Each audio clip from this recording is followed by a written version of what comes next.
Hello, everybody. Welcome to the United Stand. We're live. United are backing Ollie. We think we'll talk about that in a minute, but I'm joined by Ricky. I just said there, at least he's looking well. Everyone else over here is tired and fed up and he's on holiday. How you doing, Ricky? Fine, mate. Yeah, absolutely fine. Yeah. Good stuff. Well, look, let's start off. I mean, the latest we're hearing at the moment is that the Glazers are sticking with Ole Gunnar Solskjaer.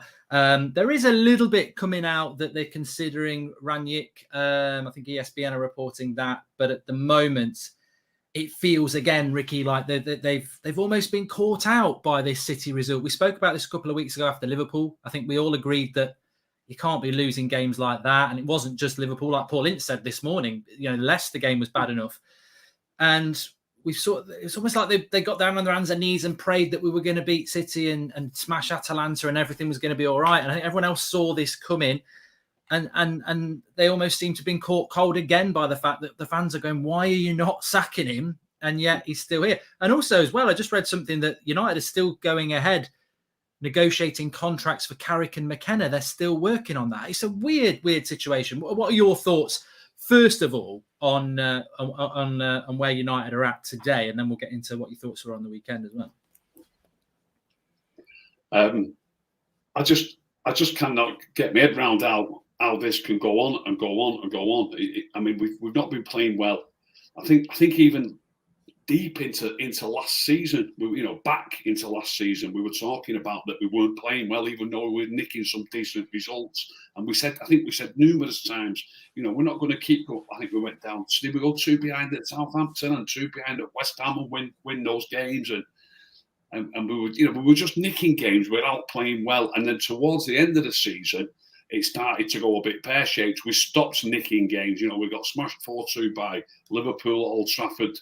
Fulham, who were already relegated, took a draw from Old Trafford when we had in that Fulham game, we played our full-strength team with the Europa League in mind, or what Ollie thinks is his full-strength team.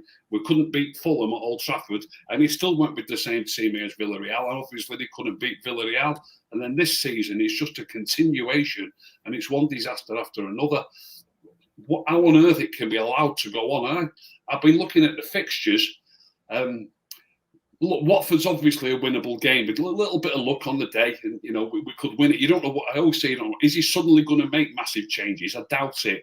But I've looked ahead at the fixtures, and after I'm just looking at the league fixtures. I've been watching Palace's games.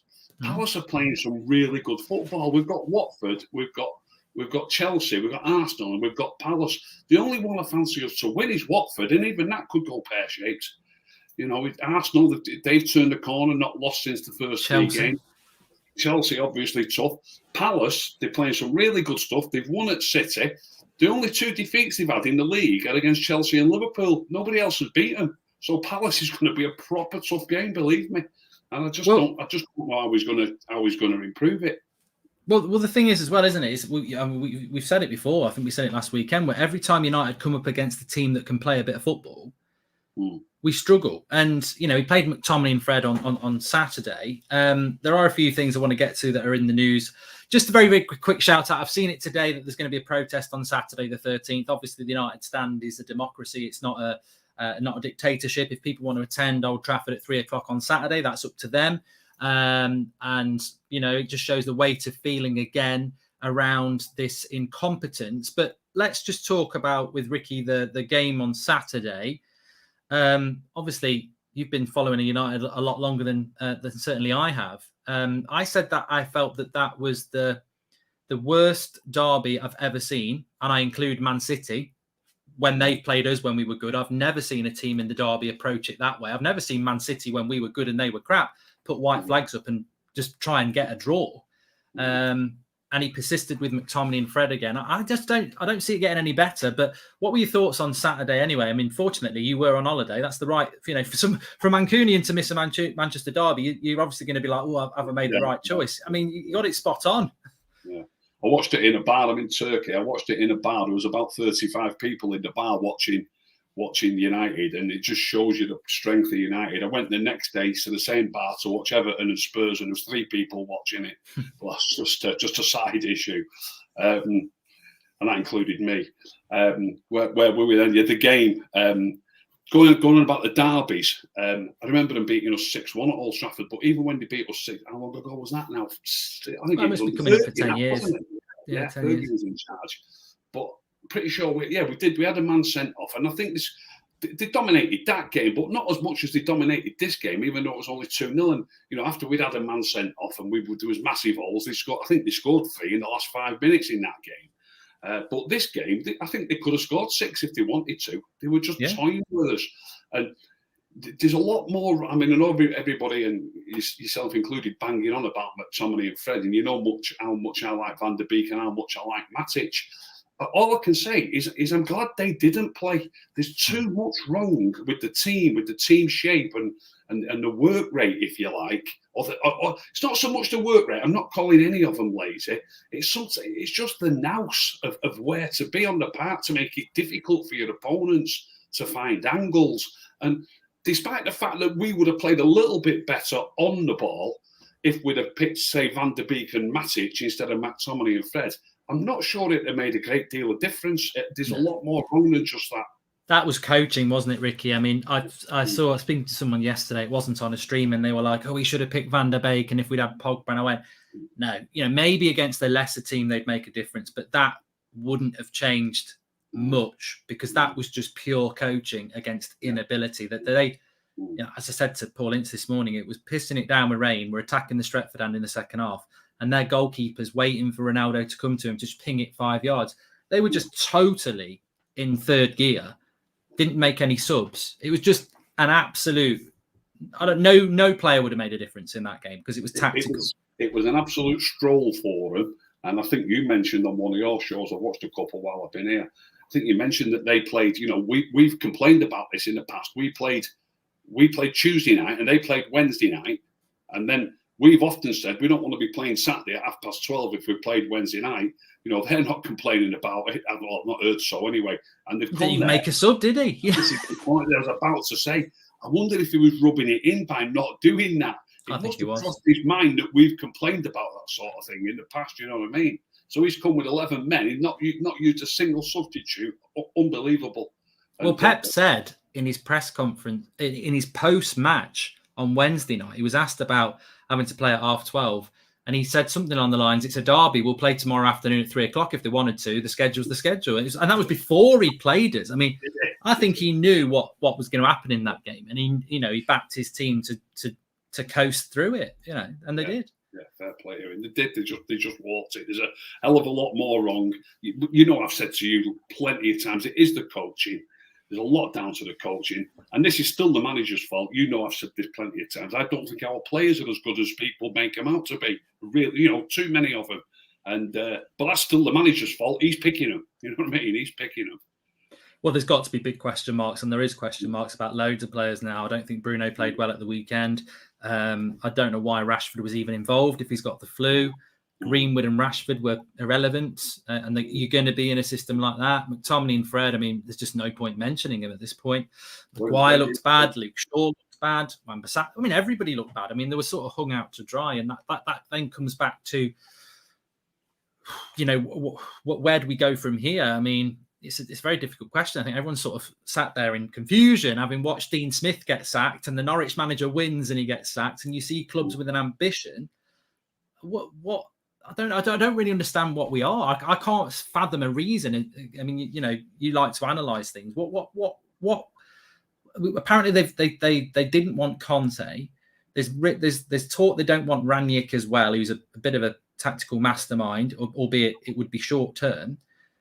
I just don't. I don't know. What are your thoughts on what the club are actually thinking? Because also he's lost half the players. We're getting more out this morning, which might not have seen. Bruno's apparently said he's not developing. Ronaldo's apparently said, I can't believe that how far the club's fallen. Maguire said after the game, we just don't believe in ourselves. And Ollie was like asked about it in front of the camera, and he sort of like, did he really? It's like. I did see that. It's like it's so he's lost the players, he's lost the fans. He can't play good football. We said a couple of weeks ago, didn't he? He's ripped up his own ideas to try and save his job with the back five, and that's not worked. And yet the club are just like, no, we'll stick with him. We'll stick with him. It just seems like it's more than football. Michael, all you can think to yourself is is, you know, the Glazers and making the money that is what they bought the club for, to make money out of it, and they're happy with the way it's going financially. Did he even give a toss about how it's going on the football pitch? I can't think of anything else. Are they even bothered? I mean, look, we spoke about this yesterday, and I did want to ask you about this. Brendan Rodgers has been mentioned. He's been mentioned again today. There was quite a lot of talk about him yesterday. Is that a sort of man? Would you be a fan of that sort of an appointment? I know we've spoken in the past. You said you'd like Conte. He's gone. United seem to be pushing it out there that, you know, there's not any options. I think there's always options, whether it's getting it from another club or bringing somebody in. Is that the sort of manager that you think United should be looking at? Well, under normal circumstances, I would say no way would I want an ex-Liverpool manager. Imagine the grief we're going to get from taking a Liverpool manager, a cast-off from Liverpool. Yeah, these are not normal circumstances. We're absolutely dire, and we're desperate for somebody to come in. I'll take almost anybody, Mark. So, a manager like Brendan Rodgers, who's clearly doing a fantastic job at Leicester. I've got to say, I wouldn't normally. I would if we could get Brendan Rodgers to come in. I mean, you must have seen the rumours that there is a rumour about that they're approaching Leicester for Rodgers, but we might be able to get him at the end of the season. Well, it's no good. It's no good. No. We need somebody now.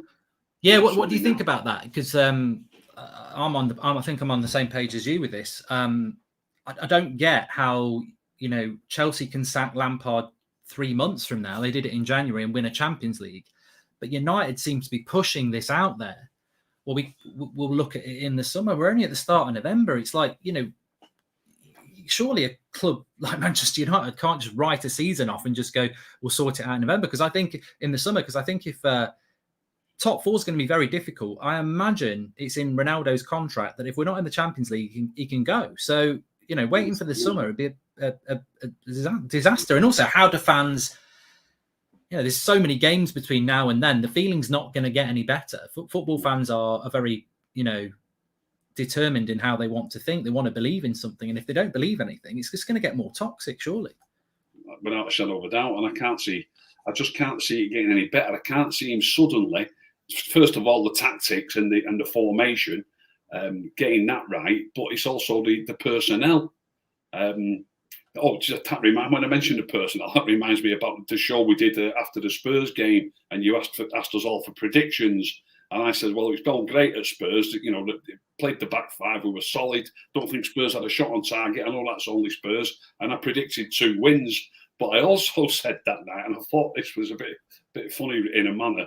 I said he hasn't developed this squad with playing 3 at the back in mind. I said this on the show on the Sunday night. He hasn't developed this squad. And because he's now going to start, it looks like he was going to start playing 3 at the back. We haven't got enough centre-backs. Because if you're going to play 3 centre-backs, you've got more chance of them getting injured. Then the very next day, Lindelof pulled out of the game. The day after that, Varane got injured during the game. And we just haven't got enough decent centre-backs to support playing 3 at the back. And... I did see somebody, I can't remember it was on what show it was on, somebody was saying, it doesn't seem to matter whether we play 5 at the back or 3 at the back, or whether we use his normal format.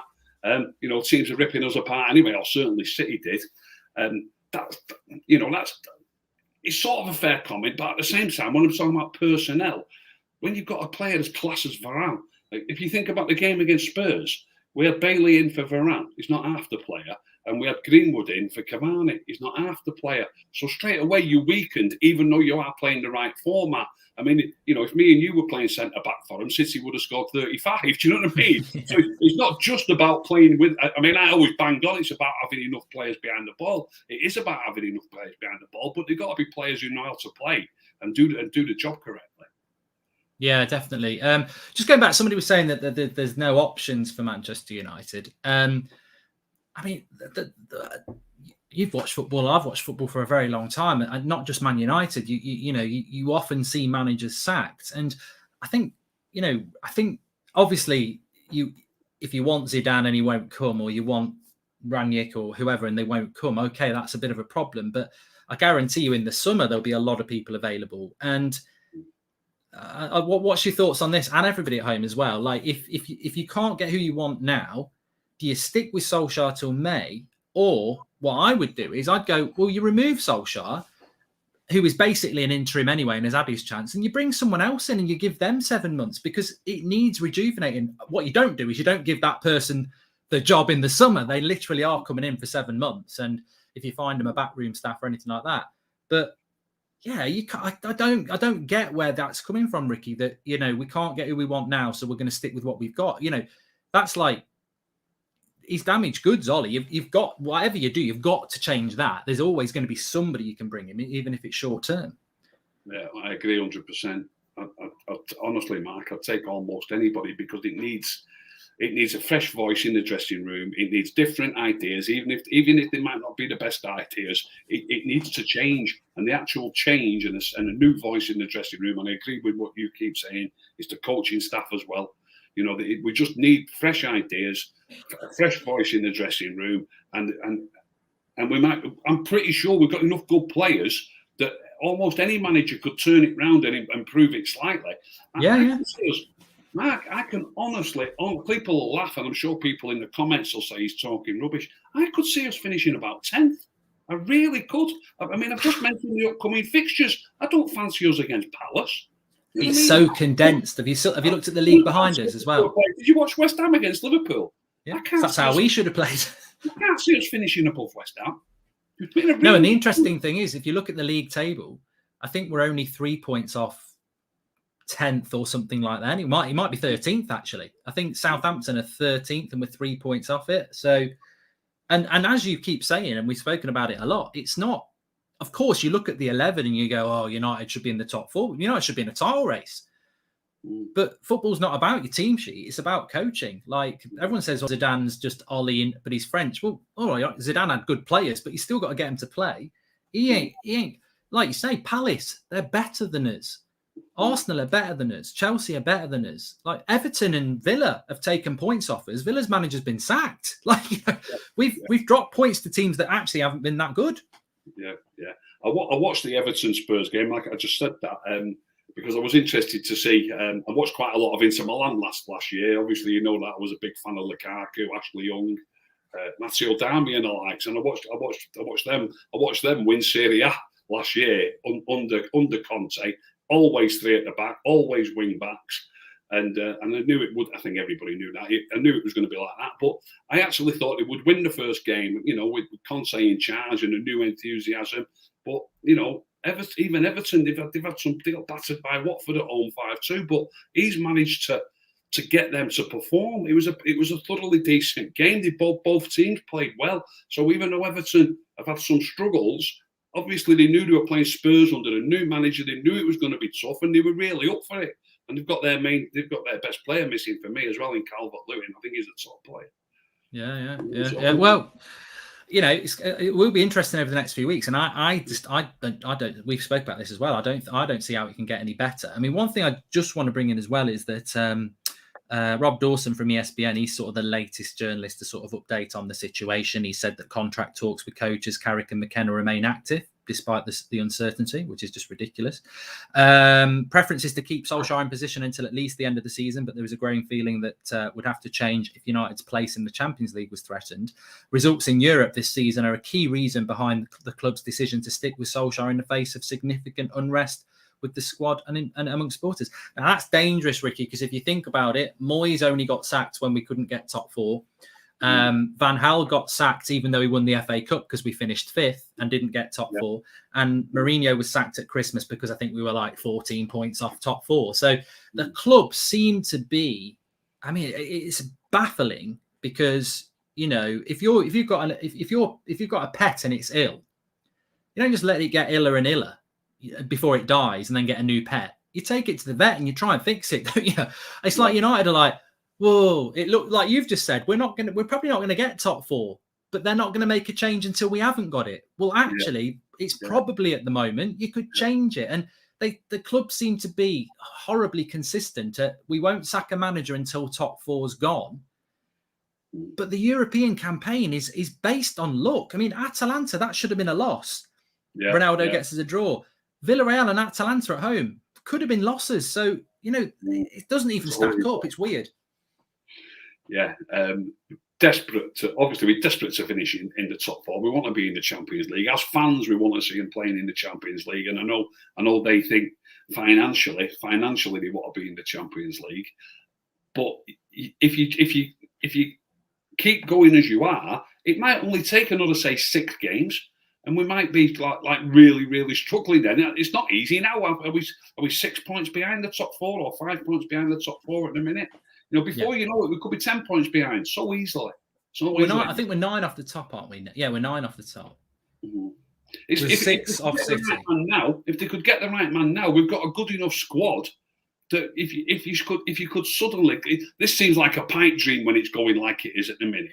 But if you could suddenly string sort of 9 wins together, or 8 wins and a draw, with Chelsea away being a draw, something like that, which is easily possible, suddenly you could actually be thinking, we might be sort of 4 points off the top and thinking we could get into the race. So they're not thinking positively enough about the squad that they've got and what we could actually do if we had the right manager in charge.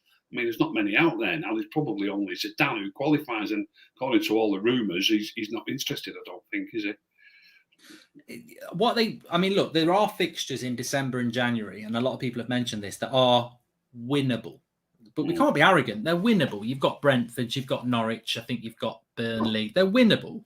But as we know under Ollie, that's not always the case. And it feels like the club are like, I don't know, if you go to your local restaurant and, every two times in a row the meal's nice, then the third time you're throwing up all night.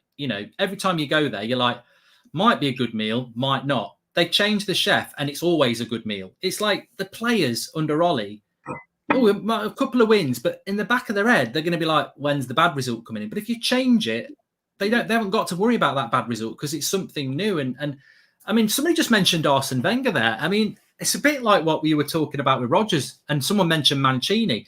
They're all linked to rivals, but Arsene Wenger for 7 months, I don't know how I'm saying this, but he'd probably be perfect for 7 months. Stability, he's too old to do it forever, but 7 months just to give us some stability. Also, he knows football like the back of his hand, so he could help us bring someone in. I actually think Wenger would be brilliant right now, apart from the fact that he managed Arsenal. I'd bite your hand off. I really would bite your hand. I know I always say that for different things, but he's done it. He's been there. Arsenal. Look at the state. Well, the same with us. Once Fergie left, the same thing happened to Arsenal. Shocking for years. They might just be turning the corner, but just climbing towards the top 4 is not like what Arsenal used to be, is it? No. I mean, when you look at what United and Arsenal were like, dominating the English game, well, even Europe almost some years ago. Really, the English game. Chelsea didn't have the power that they've got now. City didn't. Liverpool had slipped and are suddenly strong again. So even if Fergie and Wenger were in charge of United and Arsenal still, there's no guarantees that you'd be finishing above these teams. There wasn't so many powerful clubs, I don't think, in those years. No, and I think, people are saying we're mad going for Wenger, but I think people are probably not really understanding where we feel we're at.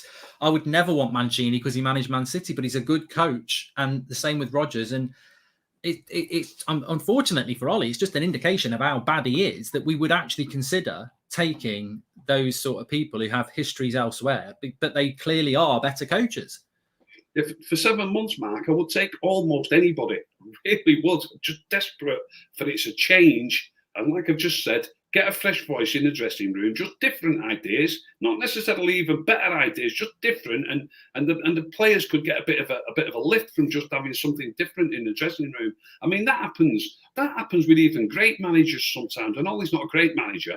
Sometimes it just gets a bit stale, and you need something different. Even if you're a good manager, it can go wrong after a while. And we're in that state, and the manager's not particularly good either. Well, the hilarious thing is the club is just full of contradiction. It's always about money, isn't it? And it could be as simple as they don't want to sack Ollie because that's 10 million. They've got to pay him, and then they've got to pay another 20 million to get someone else in. They don't want to spend 30 million. I wouldn't be surprised if that's the thing that's underpinning it, because it's definitely not a footballing decision. But the hilarious thing is they're trying to keep a man whose most successful period was coming in after another manager to do a short-term interim bit, and that was the best bit. Yeah. Ever since they've given him the full-time job, it's pretty much been crap. But they're now sticking with a guy whose best bit was actually replacing a manager in the season to give us a bit of a bounce on interim. You know, it's hilarious how hypocritical it is to stick with a guy who got the job off something that we actually need. What we needed to do with Ollie, and look, I fell victim to it as well, is that instead of bloody writing a song about him, we should have just said, cheers for that 7 months. Off you go back to Mulder. Let's get a proper coach in. We basically need to do what we did with Ollie, but just not give him the job. You know, an interim means interim. It's like, you know, that's basically what I think needs to happen. That could be another bonus if he was to get somebody who was a bit older like Wenger. You know, he might want to do it for 7 months, but not obviously not for any longer. So that could be a good thing. I agree with something else I've heard you say. I don't think for 1 minute that they should give it to another ex-player. I really don't. We need a complete, you know, an ex-United player. I mean, we need a completely new broom. I think definitely. And just about the players, because I know obviously you look at it from the players. A lot of criticism about the players from, you know, certain ex-players actually who probably just don't want to criticise Ollie. You know, you like to look at the game tactically. What is there?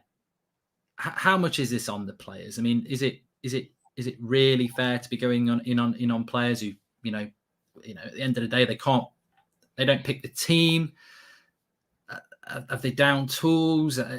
Is there a lot more they can do? Well, I just said that no matter what we would have done against City, no matter who we would have picked, but I was talking about 2 players, but I believe we should have been stronger in about 5 positions. You know, if you strengthen 5 positions, it's you know, it's a completely different game. Mason's hold up play is not good enough. He hardly gets involved in the game at all. Anthony Martial sat on the bench. At least he's got experience as a striker, and he's strong, and his hold up plays better.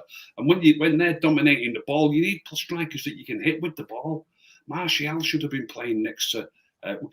He started off. I've got no complaints about him starting off with a back 5 that worked well at Spurs the week before. I've got no complaints about that. But then in midfield, for me, I know you're a massive Bruno fan, but Bruno is still, to me, playing, especially against City, is getting forward a lot. And I know we want to get forward a lot, but we need to make sure we're solid.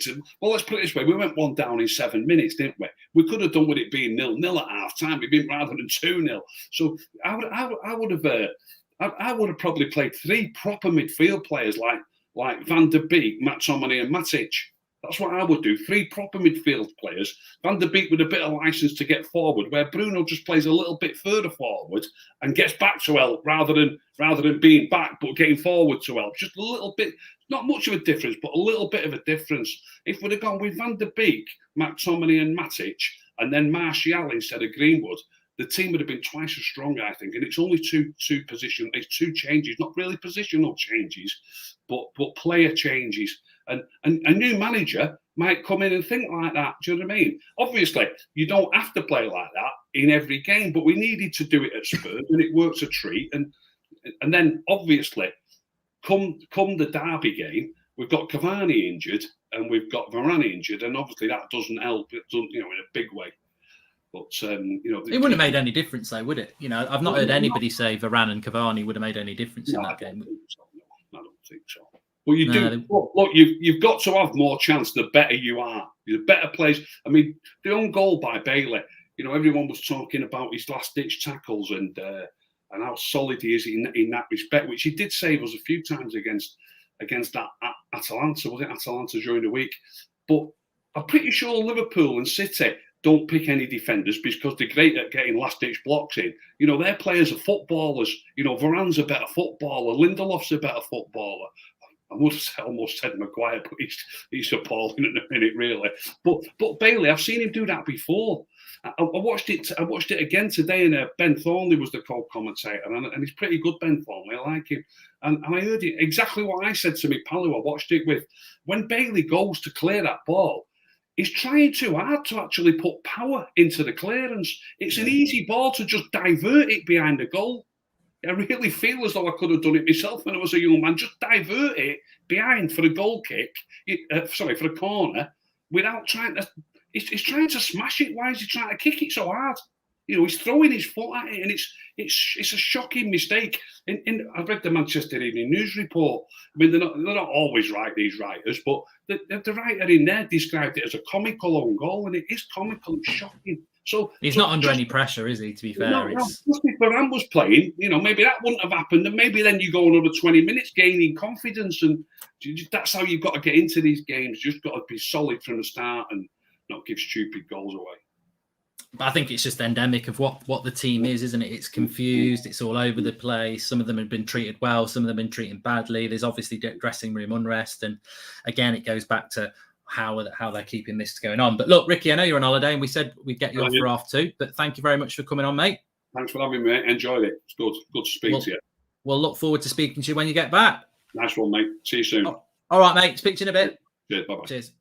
Well, yeah, Ricky's just popped on there for us, which is fantastic. We just move him out there. Okay, I'll come back in there. He's where do I get back in here? So yeah, I mean, Ricky wanted to come on and have his say, which is fantastic. The latest in relation to where we're at, just so people know, Manchester United standing by Ole Gunnar Solskjaer as of now, which I didn't really actually expect to still be talking about that at this point on Monday afternoon. I actually thought they would have pulled the trigger on this a long time ago, but as things stand, they're still standing by him. I think also that, I mean, look, the latest update is from ESPN. Ralf Rangnick is considered a viable short-term option to Solskjaer. The 67-year-old has impressed Woodward during informal meetings in the past, but now has a senior role at Lokomotiv Moscow. What I actually heard is that they were impressed by Rangnick, but they didn't like him because he was a little bit too upfront in what needed to happen. United clearly don't want somebody who comes in and tells them how to win, which is really weird because United don't know how to win. So they don't want somebody coming in telling them what needs to be done because basically, and this has always been the theme at United. Now, I've never met Ed Woodward, so my principles in life are always, until I actually physically meet somebody, I'll never totally make my mind up on them. But I know a lot of people who I would say I trust who've said Ed Woodward walks around Manchester United like he's it. Everybody has to bow down to him and he thinks he's it. He's playing the most realistic version of Football Manager you could ever play, but he doesn't really know what he's doing. He wants to run that club. And if a manager comes in, that manager's got to be beholden to Ed Woodward. Well, obviously Conte wouldn't do that. And it sounds like Rangnick wouldn't do this. So, I think this is the big problem that Manchester United have got, is that they've got they've got owners who won't appoint managers like Conte, who will come in and be, confrontational in their quest to be successful. So I think it's very interesting on that stance that United, they have a profile of manager that they want. And basically they want hooks on their hands, elbows and shoulders and head so that they can get their strings attached and basically be puppets on a string. That's the sort of manager Manchester. And I'm not doing a Scouse thing, calm down. I'm doing a Manchester United manager thing. You've got to have the strings so that they can, conduct you like a puppet. Manchester United do not want a manager who's going to come in and make them successful. So this is the big problem that we have. I still think he's going to get the sack. I know it sounds completely deluded, but I just feel he's going to get the sack. I don't think he's going to be the manager for the Watford game. Now, he shouldn't be. It shouldn't be a leap of faith for me to say this. Obviously, everything at the moment suggests they're going to stick with him. I don't think they are sticking with him. I personally think the story is this, and I have spoken to a few people. I think that what's going on here is that United are just not prepped. They've just not prepped again. As we said at the start of the video, they want a yes man, Charlie, exactly. At the start of the video, we were talking about this. It just feels like the Liverpool game caught them out. I don't know why it caught them out, because if they watched the Leicester game, they had a week before the Liverpool game to figure out this is bad. Straight after the international break, Ollie says we need to make up some points after the Villa loss and the Everton draw. Leicester away, got absolutely smashed. The club should have gone, right, start making phone calls. We're not sacking him, but start making phone calls. They didn't. The Liverpool game happened. They should have been sacking him. They were like, oh my God, we've lost.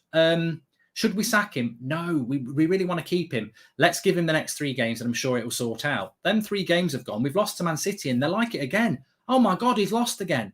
They've had a month of hints to sort this out and they've just been praying that it's going to turn around. But unfortunately, because they're not football people, many people could have told them we might be in big trouble here after the Villa loss, which was how many weeks ago? After the Leicester loss, they should have been making phone calls. After the Liverpool loss, he should have been gone. After the Man City loss, we shouldn't even be in this position. I think Ollie's in a job because they're desperately trying to find somebody to come in and do a job. But because they've not prepped very well, which is ridiculous for a club like Manchester United, because, you know, whether you've prepped or not, Ollie loses on Saturday, you could have a new manager on Monday, even if you've not spoken to them. You know, you just make a couple of phone calls. Does he want the United job? No. Does he want the United job? He would be interested. Right, speak to the club. Let's get it done. United are so slow. We see this with our transfer business. You know, on average, we can take anywhere between 6 weeks and 6 months to do a transfer deal. Well, effectively, a manager is a bit like that. And United just don't operate efficiently. So even if you wanted Brendan Rodgers and you ring the phone, you ring Leicester up and you say, look, we're not tapping him up. We know he'd be interested in coming to Man United, but obviously we've got to get a fee out of you. We want 20 million. We'll start the bidding at 1.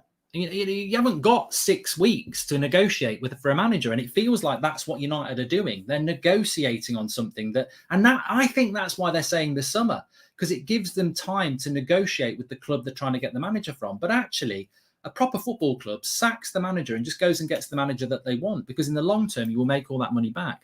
There's assumption Ronaldo is supporting Ollie, so the board. This is getting embarrassing every time rivals singing Ollie's on wheels, says United Voice. Well, everyone's got the right to sing and shout about what they want to, haven't they? Let's be honest. Manchester United can you know, fans can do whatever they want. That's the whole point of having different opinions. But one thing I would say about Manchester United is that if they if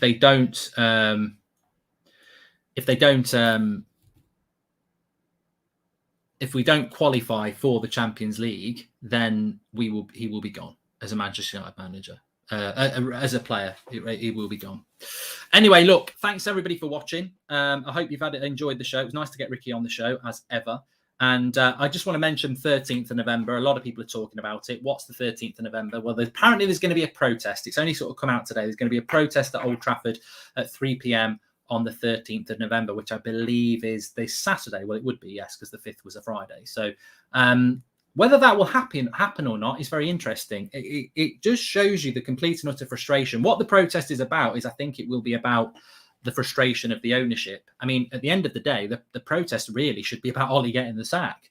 I suppose that's probably what it's about, because they have given Ollie 400 million in less than 3 years. So I presume that's what it's going to be about, the incompetence, really. Apparently, Rodgers has got a 60 million release clause. Well, we won't be going for him, Daniel. Never in a million years then. But look, we are back at 8 o'clock. Obviously, if anything breaks, we will go live. But as things stands, the club are still sticking by the manager. But remember, it's the Glazers who need to make the decision. And in America, it's probably only morning breakfast time. So we might get something a little bit later on. Let's wait and see. We need some clarity, of course. And I'm playing career mode at 3 o'clock, Christian. Yes, I'll see you over there. Thanks, everyone, for watching. I'll see you at 8 o'clock, if not before. I'm going to do the career mode as well. And I'll speak to you all in a bit.